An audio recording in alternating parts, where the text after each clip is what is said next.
வணக்கம் நண்பர்களே, இன்றைக்கி வாங்க ஜெயாஸ் கிச்சனில் முட்டை வச்சு ஒரு கிரேவி பண்ண போகிறேங்க. தொக்கு மாதிரி ரொம்ப டேஸ்ட்டாக இருக்கும். இது சாதத்தோடையும் இட்லி தோசை இதுக்கெல்லாமே ரொம்ப சூப்பராக இருக்குங்க. அதே மாதிரி இதோட டேஸ்ட் பார்த்திங்கன்னா ரொம்ப அருமையாக இருக்கும். இப்போ பாருங்கள், நான் ஒரு மண் சட்டி எடுத்துருக்கிறேன். அதில் ஒரு 2 டேபிள் ஸ்பூன் அளவுக்கு ஆயில் சேர்த்திக்கிறேன். ஆயில் நல்லா சூடாகி வந்தோடனே சீரகம், சோம்பு, மிளகு அரை டீஸ்பூன் எடுத்துக்கோங்க. கொஞ்சமாக பட்டை, 2 கிராம்பு சேர்த்திக்கலாம். சேர்த்தி அந்த எண்ணெயில் நம்ம பொரிய விட்டுக்கலாங்க. அதுலேயே பார்த்திங்க அப்படின்னாக்கா ஒரு 4 வரமிளகா, ஒரு 2 டீஸ்பூன் அளவுக்கு கொத்தமல்லி சேர்த்திங்க. நல்லா அந்த ஆயிலே ஃப்ரை பண்ணி எடுத்துக்கலாம். அதுக்கப்புறமா பார்த்திங்கன்னா ஒரு 2 வெங்காயத்தை சேர்த்திப்போம். நீல வாக்கில் வெட்டி இன்றைக்கி சேர்த்திருக்கேன். இது நல்லா ஒரு 2 வதக்கி விட்டுட்டு இதோடையே கொஞ்சமாக இஞ்சி பூண்டு ஒரு 6-7 பல் பூண்டு, 1 இன்ச் அளவுக்கு இஞ்சி எடுத்துக்கோங்க. அதுக்கப்புறம் இது எல்லாமே நல்லா வதங்கி வந்ததுக்கப்புறமா ஒரு 3 தக்காளி, நல்லா மீடியம் சைஸ் தக்காளி எடுத்திருக்கேன். நல்லா பழுத்த தக்காளியாக பார்த்து எடுத்து அதையும் சேர்த்தி நீங்கள் கலந்து விட்டு எடுத்துக்கோங்க. தக்காளி நல்லா வதங்கி வந்ததுக்கப்புறம் கொஞ்சம் புதினா சேர்த்திக்கலாங்க.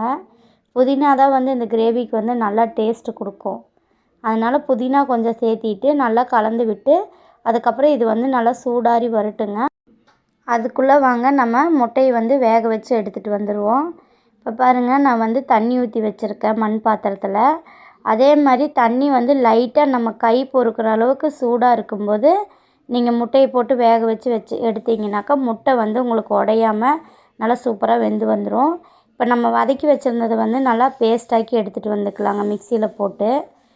இதுக்கப்புறம் நம்ம முட்டையும் உரித்து எடுத்து வச்சாச்சுங்க. அடுத்து எப்படி தாளிக்கலான்னு பார்ப்போம். அதே மாதிரி ஒரு 2 டேபிள் ஸ்பூன் அளவுக்கு ஆயில் சேர்த்திக்கிங்க. கொஞ்சமாக சோம்பு மட்டும் சேர்த்திக்கிங்க.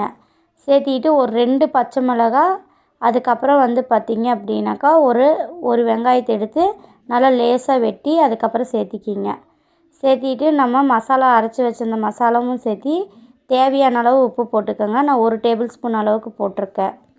போட்டு நல்லா வதக்கி விட்டு எடுத்துக்கோங்க. இது நல்லா ஆயில் பிரிஞ்சு வந்ததுக்கப்புறமா நம்ம தண்ணி சேர்த்திக்கலாம். இப்போ தண்ணி பாருங்கள், நான் மிக்ஸி ஜார் கழுவி அதிலே சேர்த்திருக்கேன். இதை நல்லா கலந்து விட்டு எடுத்துக்கோங்க.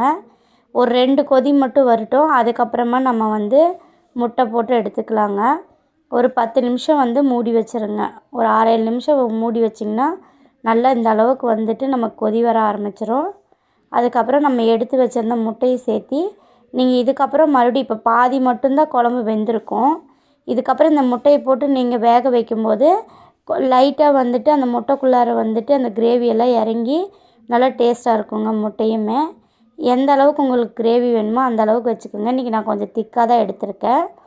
இது மாதிரி பண்ணிவிட்டு அதுக்கப்புறம் நம்ம எடுத்து சாதத்தோடையோ இல்லை சப்பாத்தியோடையோ வச்சு சாப்பிட ரொம்ப சூப்பராக இருக்குங்க. ஒரு முறை இது மாதிரி நீங்கள் ட்ரை பண்ணி பாருங்கள்.